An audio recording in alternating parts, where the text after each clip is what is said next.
안녕하세요. 전 30대 후반이고 결혼한 지는 4년쯤 되었습니다. 아직 아이는 없는 상태이고 거지근상이라고도 하시죠? 제가 오늘 들려드릴 제 사연의 큰 주제가 바로 이 거지근상인데요. 며느리인 저를 딸처럼 생각하시겠다더니 정작 돈 앞에서는 아들과 며느리를 제대로 차별하시는 저희 시모에 대한 사연입니다. 그 전에 저는 다니던 대학을 자퇴하고 피부관리사로 일하기 위해 자격증을 준비했어요. 자격증을 준비하자마자 운이 좋게도 피부과에 바로 취업을 할 수 있었고 취업해서 많은 걸 배우며 일을 했죠. 사회초년생이고 신입이다 보니 제가 아무리 열심히 한다 해도 피부과에선 버는 돈에 한계가 있어서 조금 속상하긴 했습니다. 제가 하는 노동에 비해 박봉에 속했으니 말이죠. 그러던 중 제가 잘 따르고 좋아라 했던 언니가 있는데 그 언니가 피부과로 관두고 에스테틱 쪽으로 갔거든요. 그쪽에 털을 잡고 있었는데 벌이가 훨씬 괜찮고 일하는 것도 훨씬 괜찮다며 저도 그쪽으로 오라고 했죠. 많은 고민을 하던 끝에 저는 에스테틱 샵으로 옮겨서 일을 했습니다.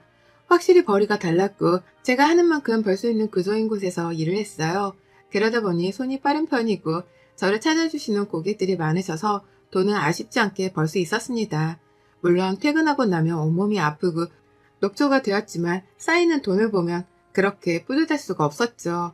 일이 힘들고 정신없다 보니 돈 쓸 곳도 없었고 솔직히 20대 내내 거의 돈을 모으기만 했던 것 같습니다. 제게는 목표가 하나 있었거든요. 언젠가 꼭 내 샵을 차려야지 라고 크게 다짐했고 그러기 위해선 돈을 많이 모아야 했습니다. 미친 듯이 일을 했고 고객 관리에도 소홀하지 않았어요. 옮긴 에스테틱에서 쭉 몇 년을 채우며 일을 하던 중 늘 제게 관리를 받으시던 고객께서 하루는 관리가 끝난 후 말씀을 하셨죠. 사실은 저희의 경쟁샵이었던 그 샵 실장이고 스킬이 남달라서 몇 번이나 와서 테스트를 해봤는데 너무 욕심이 난다면서 저를 스카웃하고 싶다고 하셨습니다. 솔직히 있던 곳에서 대우가 나쁘진 않았으나 연봉을 올리는데 한계가 있었고 저보다 다 나이대가 있다 보니까 한참 어린 제가 돈을 잘 버는 걸 못마땅해 하는 관리사들이 꽤 있었죠. 또 오래 일하기도 했고 슬슬 옮길까 싶었던 찰나에 너무 좋은 기회였고 전 제안을 받아들였습니다. 그렇게 제안을 받아들이고 간 경쟁샵의 조건은 너무 좋았어요. 워낙 유명한 곳이어서 연봉은 비교가 안 될 정도였죠. 그전에도 돈을 열심히 모을 수 있었는데 이직한 샵에서는 더 버니까 더 모을 수 있었습니다. 또 실장님, 대표님께서는 제게 스킬이 남다르다며 고객 관리하는 센스도 있으니까 여기서 멈추지 말고 꼭 샵 오픈도 해보라며 제가 더 성장할 수 있도록 키워주셨어요. 실장님과 대표님이라고 해봤자 저랑 나이 차이가 그렇게 많이 나지도 않았고 제게는 너무 든든한 선배 같은 느낌이었죠. 여기서 자리를 잡고 30대를 맞이했을 때 남편을 만나 연애도 시작했습니다. 남편은 제 일에 푹 빠져서 하는 제 모습이 너무 멋지다고 해줬고 샵을 차린다는 저를 응원해줬죠. 제가 늘 일 때문에 바쁘고 늦게 끝나서 데이트도 제대로 못했지만 그런 부분도 다 이해해줬던 사람이에요. 만나며 늘 제 손목과 손가락부터 마사지를 해주던 사람이었죠. 고객들 관리를 해주다 보면 손가락, 손목 나가는 건 일도 아니어서 늘 아팠거든요. 그걸 잘하기에 제 손을 꼭 잡아서 마사지 해주는 게 습관이 되었던 따뜻한 사람이었습니다. 그런 남편과 3년 넘게 연애를 했을 때쯤 전 드디어 제 샵을 오픈하게 되었고 너무 설레이고 행복했어요. 다행인 건 제 샵을 오픈한다는 소식을 듣고 직원으로 와주겠다는 선후배분들이 많아서 다행이었습니다. 샵 컨셉의 규모도 있었고 회원제, 예약제로만 운영해야 하는 고급 VIP 에스테틱이라서 아무나 그냥 들어와서 관리를 받을 수 있는 에스테틱은 아니었어요. 그만큼 관리사들도 신중하게 채용을 했죠. 프라이빗함의 끝을 보여주는 샵이라서 그런지 이런 걸 선호하시는 분들이 많이 찾아주셨고 오픈빨이 시들해져도 영업은 성공적으로 잘 되었습니다. 샵이 안정되었을 때 저희는 바로 결혼을 했어요. 결혼하고서는 인생의 모든 걸 잃은 듯한 기분이 들었던 게 평생의 꿈이던 제 샵도 오픈을 했고 결혼이란 숙제도 뭔가 해냈으니 이제 더 바랄 것도 없었습니다. 무엇보다 남편과 있으면 마음도 편해지고 안정되는 게 너무 좋았거든요. 결혼을 하고 집에 있으니 그렇게 편한 시간이 길어져서 더욱 좋았죠.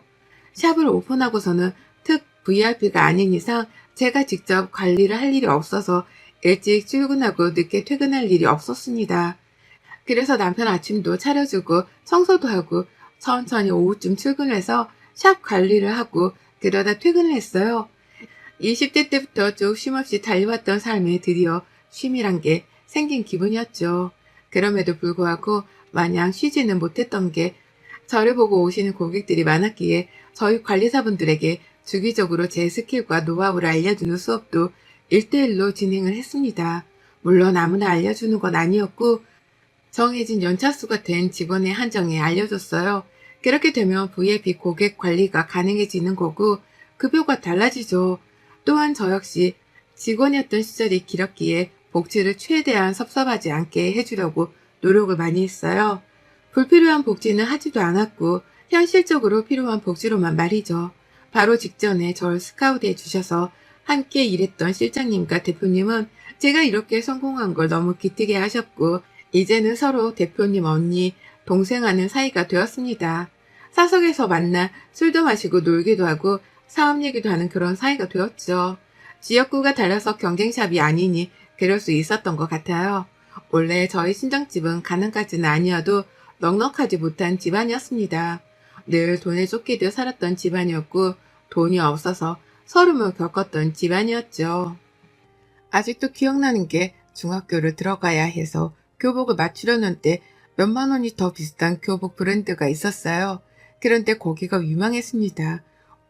어린 마음에 당연히 그 브랜드에서 사고 싶다고 했으나 부모님께서는 한푼이 아쉬운 입장이니 들어본 적도 없는 노브랜드 교복을 사게 되었죠.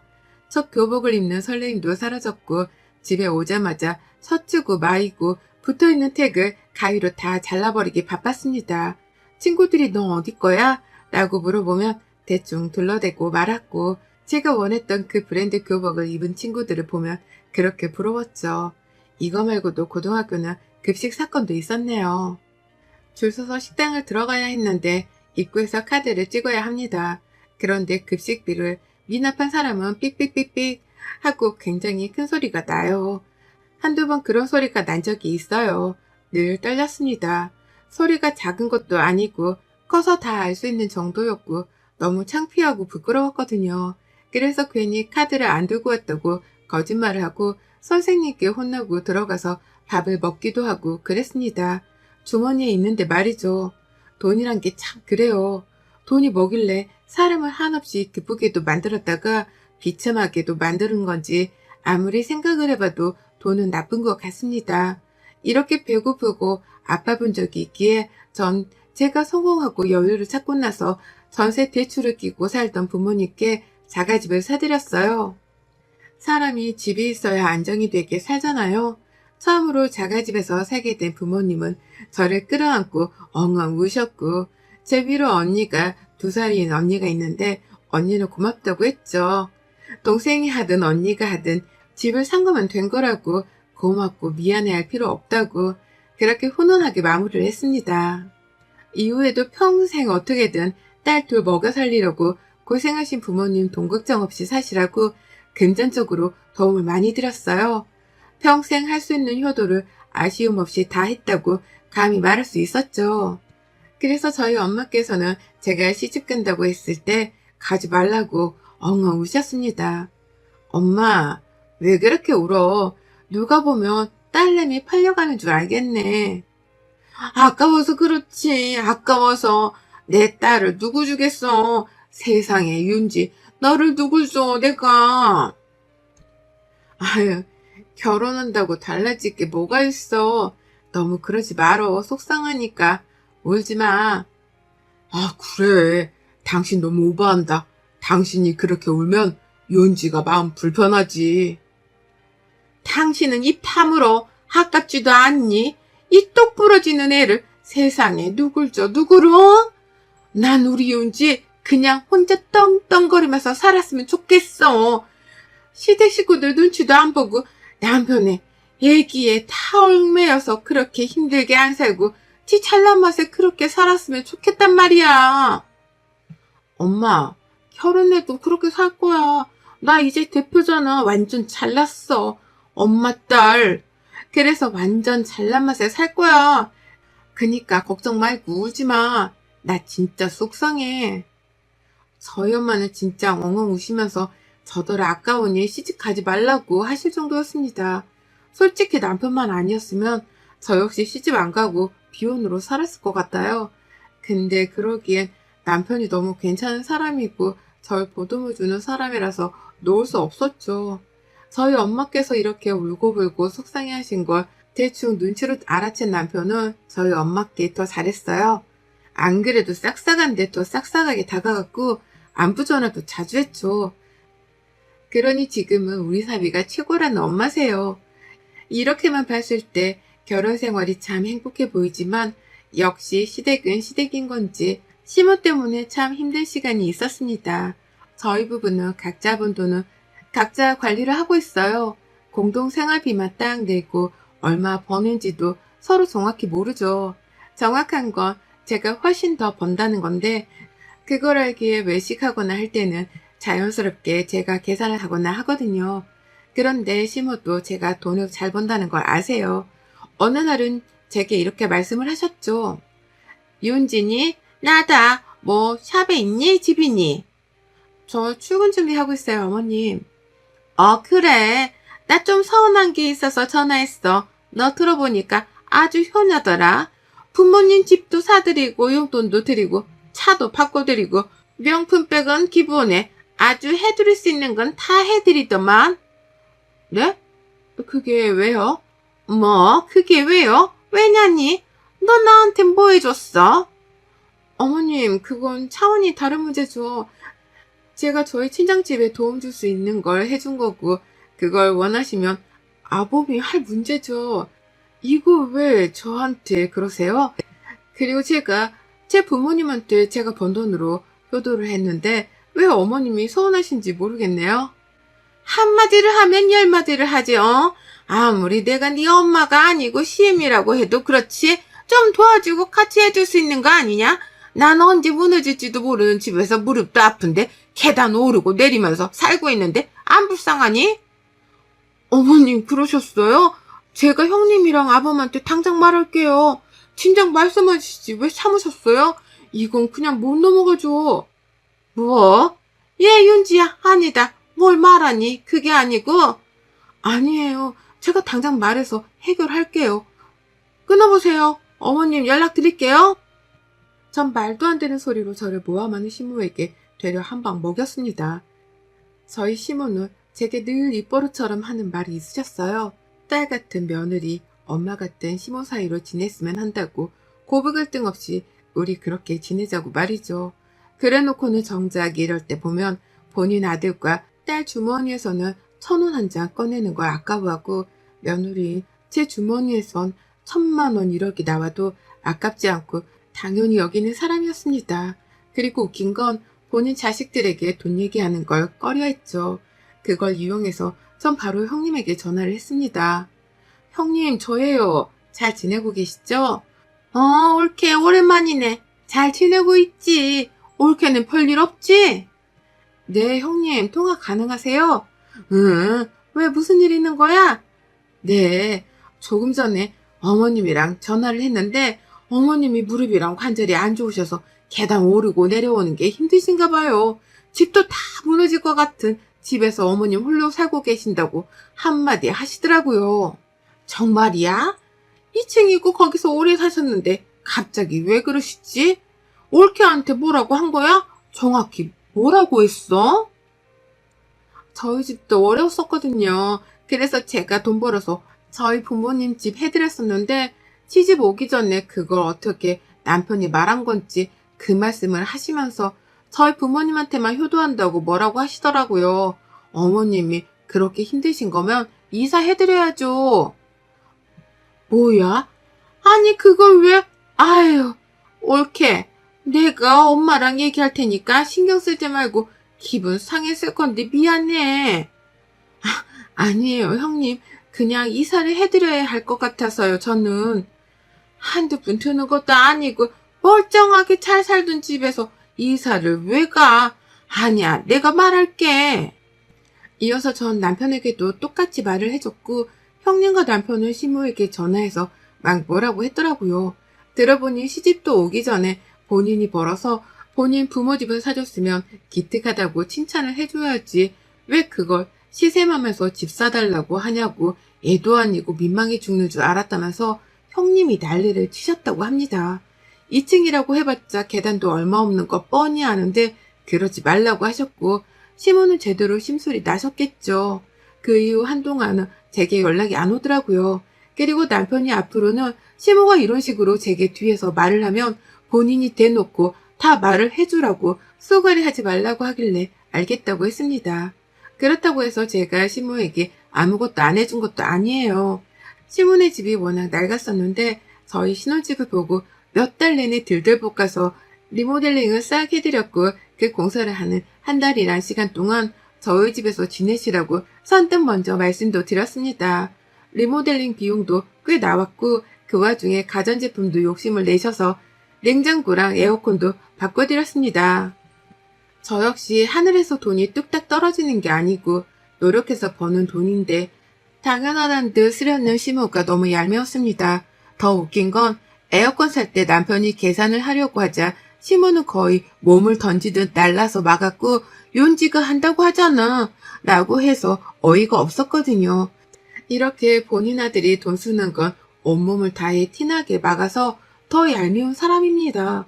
그러던 중 시모가 어느 날은 전화가 와서 저희 샵에 한번 와보고 싶다는 거예요. 솔직히 흔쾌히 알겠다고 하고 싶진 않았으나 막을 명분이 없었기에 그렇게 하시라고 했고 예약을 해드렸습니다. 스킨의 바디까지 풀코스로 해드렸고 시모는 너무 황홀하다며 너무 좋아하셨어요. 세상에 이렇게 좋으니까 돈 있는 사람들이 돈 써가면서 파는 거구나. 너무 좋다 윤지야. 좋으셨어요? 다행이네요 어머님. 아유 며느리가 이렇게 좋은 걸 하고 있었는데 내가 그걸 이제 알았네. 어머님 저희 샵이 회원제고 단가가 비싸요. 이번에는 제가 어머님 처음 오셔서 제가 계산할 건데 다음에는 참고하셔서 오셔야 해요. 그리고 무조건 예약하고 오셔야 가능해요. 저희가 재료도 다 비싼 것만 쓰고 인건비도 비싸서 가족도 공짜는 어려워요. 전 분명하게 선을 그어서 말한 게 시모가 딱 봐도 다음에 또 공짜로 받으러 오려는 기세가 보였거든요. 그런데 아니나 다를까 이날 이후부터 출근도 전에 실장에게 전화가 왔고 당황스러워했죠. 시모랑 통화한 녹취본을 보내줘서 들어봤어요. 나 대표 CM이에요. 내일 나랑 2명 더 갈 거니까 예약해주고 저번에 받은 거 똑같이 해줘요. 아, 네. 안녕하세요, 고객님. 내일은 저희가 이미 예약이 마감되셔서 다른 날로 도와드려야 할 것 같아요. 가장 빠른 날이 다음 주 월요일 오후 2시 타임 있으신데 괜찮으세요? 괜찮겠어요?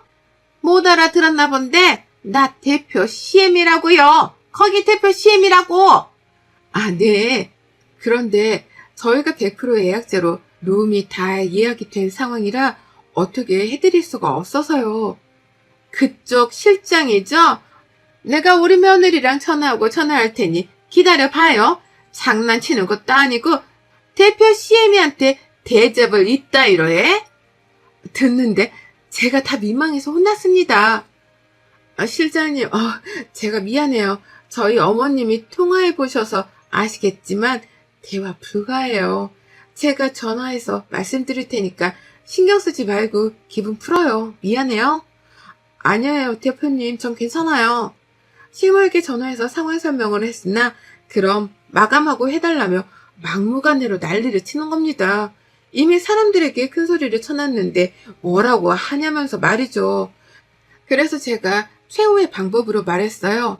그럼 비는 룸이 하나 있긴 한데 거긴 연습할 때 쓰는 룸인데 괜찮냐고 물어보니 괜찮다는 겁니다. 그래서 그렇게 하라고 했고 예약을 해줬죠. 웃긴 건 가서 안내를 해드리고 성결제라고 했더니 또 대표 CM인데 무슨 결제냐고 하며 직원들 모두를 당황시키고 공짜라고 관리받고 가셨더라고요.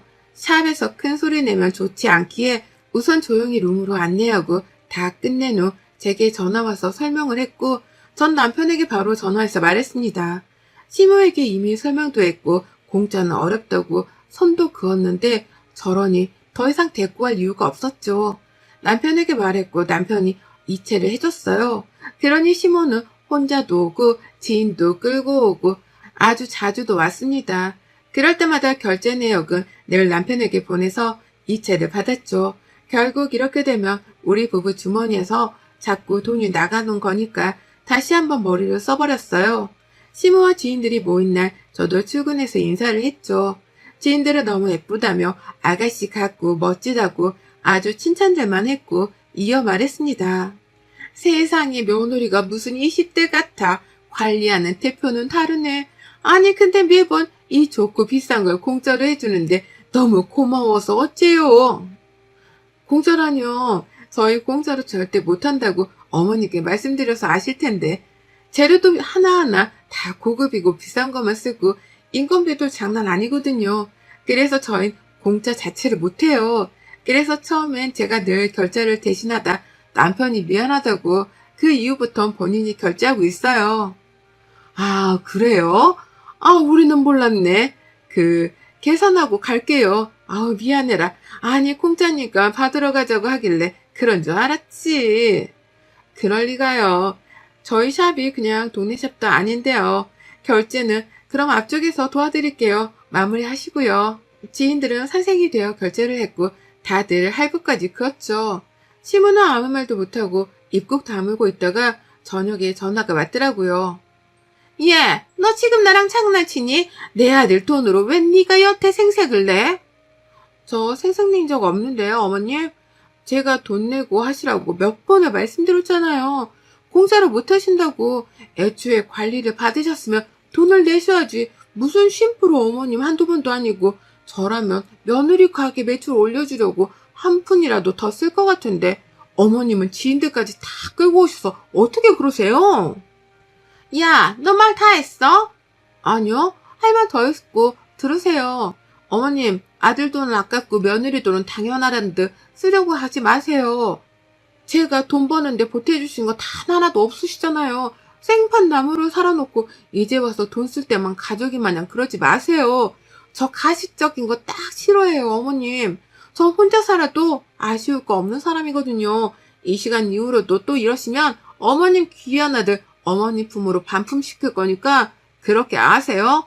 저 딱 여기까지만 참습니다. 뭐야? 어머님 귀한 아들 반품시키기 전에 아무것도 하지 마시라고요. 그 이후로 정말 시모는 찍소리도 못하고 아무것도 하지 않았어요. 심지어 명절에도 쉬라며 굳이 오지 말라고 했죠. 저희 부부끼리 잘 살면 그게 효도라나?